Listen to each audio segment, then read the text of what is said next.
Nongeye kubasuhuza mu izina rya Yesu, mwiriweho neza, Uwiteka abahire. Iyi saha rero nongeye kwishimira kubana namwe muri iki cyigisho, ni icyigisho cya kabiri. Ejo twarebye ingingo yo ku isabato nimugoroba, aho icyigisho cya kabiri kivuga ngo umugambi ukomeye w'Imana ushingiye kuri Kristo. Umugambi ukomeye w'Imana ushingiye kuri Kristo. Aha ngaha rero twabonye ko muri iki cyigisho cy'umweru tuzareba uburyo umwami Yesu ari we wateranijwemo abantu bose, cyangwa se ab'isi bose ari we bagomba guhererwamo agakiza. Rero uyu munsi tugiye kureba ingingo yo ku wa mbere. Ni ingingo nziza cyane, hari ku wa kabiri Nyakanga 2023, aho ivuga ngo abatoranyirijwe muri Kristo kandi bakemererwa muri we. Abatoranyirijwe muri Kristo kandi bakemererwa muri we, tugiye kubareba abo ari bo. Reka mbere y'ibindi byose duce bugufi dusenga Imana. Turagushimiye Uwiteka Mana Nyiringabo, tugushimiye ko udukunda kandi utwitaho, tugushimiye ko uduhaye umwanya mwiza wo kwiga ijambo ryawe, uhabwe icyubahiro. Duciye bugufi mu mitima yacu ngo tubashire kuryumva, kurisobanukirwa mwawe Mwuka Wera, tubeho cyane kugira ngo twumve ijambo ryawe uko bikwiriye, mu izina rya Yesu, amen. Rero umugambi ukomeye w'Imana ushingiye kuri Kristo, ingingo yo kuwa mbere tugiye kureba abatoranyirijwe muri Kristo kandi bakemererwa muri we.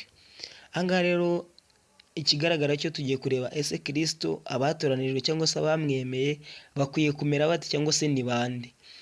Rero amagambo yo gushima inshuro nyinshi aba akubiyemo amagambo asobanura impano yatanzwe.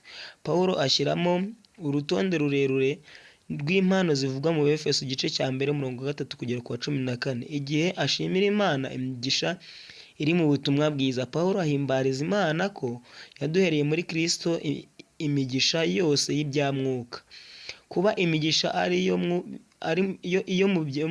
iyo mu byamwuka, bishatse kuvuga yuko iza binyuze muri Mwuka, bikaba byerekana umusozo w'imigisha Pawulo abasabira, akaba yishimira umurimo wa Mwuka Wera mu mibereho y'abizera, nk'uko tubibona mu Efeso igice cya mbere 13 n'uwa 14.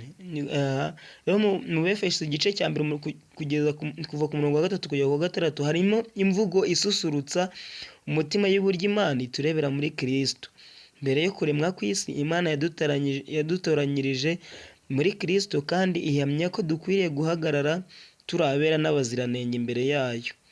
Nk'abahungu n'abakobwa bahawe agaciro n'igikorwa cyo kuremwa ndetse no gucungurwa muri Kristo, kuko uhereye mbere y'uko izuba ritangira kurasa, uburyo yakoresheje n'uko twashoboraga kwemererwa mu mukunzi wayo. Muri make, Imana idufiteho umugambi wo kudukiza. Tubura agakiza bitewe n'amahitamo yacu mabi. Aha ngaha Imana yifuza ko buri wese, ab'isi bose cyangwa se abaremwe nayo bose, babasha kubonera agakiza muri Kristo. Nubwo tubona ko Adamu wa mbere yacumuye ku Uwiteka ndetse akabasha kudashyikira ubwiza bw'Imana, akaba ari cyo mpamvu twese dufite kamere irarikira icyaha, ariko hari ibyiringiro by'uko Yesu yatsinze, yabashije kunesha ku musaraba, nk'uko mubizi twese tubisoma mu butumwa bwiza. Rero hano amahitamo yacu niyo atuma tubona agakiza cyangwa tukakabura. Noneho hano hari amagambo batubajije ngo ni iki aya magambo ngo ahantu ho mu ijuru dusanga mu Efeso ari akoreshwa asobanura. Iga imikoresherezwe y'aya magambo. Tugiye gusoma mu Efeso igice cya mbere 3 turasoma n'umurongo wa 20. Umurongo wa 3 haravuga ngo Imana y'umwami wacu Yesu Kristo ariyo na se ishimwe, kuko yaduhereye muri Kristo imigisha yose y'umwuka yo mu ijuru. Umurongo wa 20 uravuga ngo izo yakoreye muri Kristo ubwo yamuzuraga mu bapfuye, ikamwicaza iburyo bwayo ahantu ho mu ijuru, imushyize hejuru y'ubutware bwose n'ubushobozi bwose n'imbaraga zose n'ubwami bwose n'izina ryose rivugwa, uretse muri iki gihe gusa, ahubwo no mu bihe bizaza. Aha ngaha rero ahantu ho mu ijuru cyangwa se ni icyubahiro cyerekana Kristo yabashije guhabwa biruseho igihe yamaraga gucungura umuntu, amajije gutsinda rwose, nk'uko tubizi cyane rwose. Getsemani yaratsinze, i Karuvali aratsinda, kandi rwose yagaragaje imyitwarire myiza mu gihe yacirwaga n'urubanza n'abategeka bo muri iyi si. Ntiyabumbuye akanwa ke ngo yabaye nk'umwana w'intama ujya gukemurwa, rwose ntiyigeze abumbura akanwa ke ngo yitotomba cyangwa se agira icyo arenza ku byo bari bari kumubwira.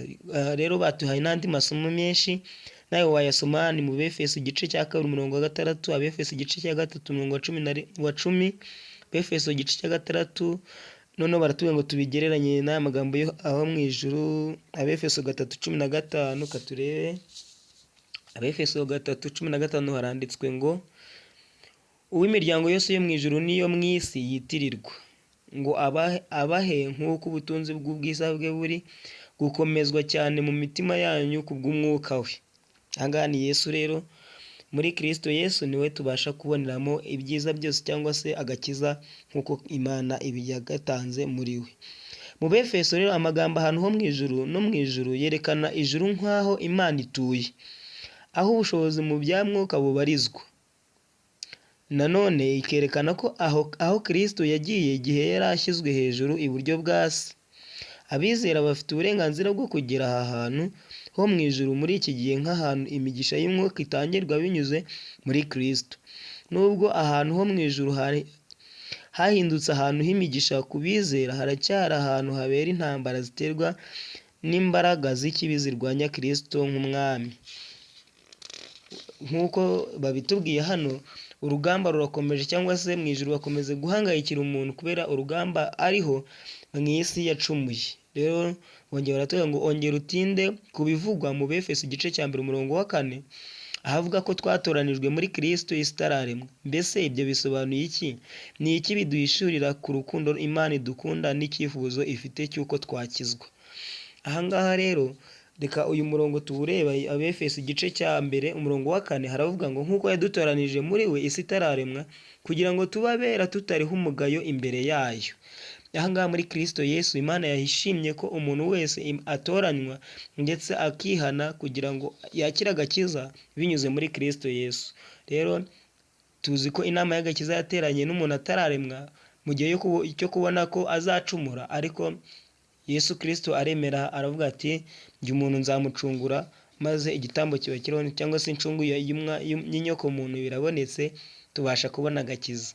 Rero reka twese twifuze kwakira agakiza nk'uko tubibonye muri uru rwandiko rw'Abefeso Pawulo yabandikiye, aho ingingo yatubwiraga ngo abatoranyirijwe muri Kristo kandi bakemererwa muri we. Tubonye ko rero ari umuntu wese wizera kandi akemera igitambo cya Yesu nk'ikibasha kumukiza ibyaha ndetse akakira agakiza gaturuka muri we, kuko abo mu isi hose bahererwa agakiza muri Kristo. Reka Uwiteka adushoboze kumvira ijambo rye kandi aduhe kwisunga Kristo nk'uko bikwiriye, maze ubwo agiye kwerekanwa tuzishimire kumusanganira. Rero reka nanone kugira ngo kubw'isezerano ryayo ndetse n'umwuka wera Imana yadusezeranye twongere dusenge kugira ngo dusoze iyi ngingo. Shimwa mungere mwiza kubw'ijambo ryawe ryiza uduhaye muri aka kanya, bihabwa icyubahiro. Tugushimiye ko utwumvishije ndetse wadutoranije muri Kristo kugira ngo tubonere agakiza muri we, kandi tugushimiye ko wamutanze kugira ngo abe incungu y'umunyabyaha. Uhabwe icyubahiro. Twishyize mu maboko yawe y'iteka Mwami. Rero turi abanyantege, reka utugirire neza, uduhe umugisha wawe muri uyu munsi ndetse no mu bihe bizaza. Duhe kwishingikiriza kuri Kristo kuko ari we Mwami n'umukiza wacu. Tugire neza rero, tube hafi mu izina rya Yesu, amen. Urakoze cyane rero, wabikunze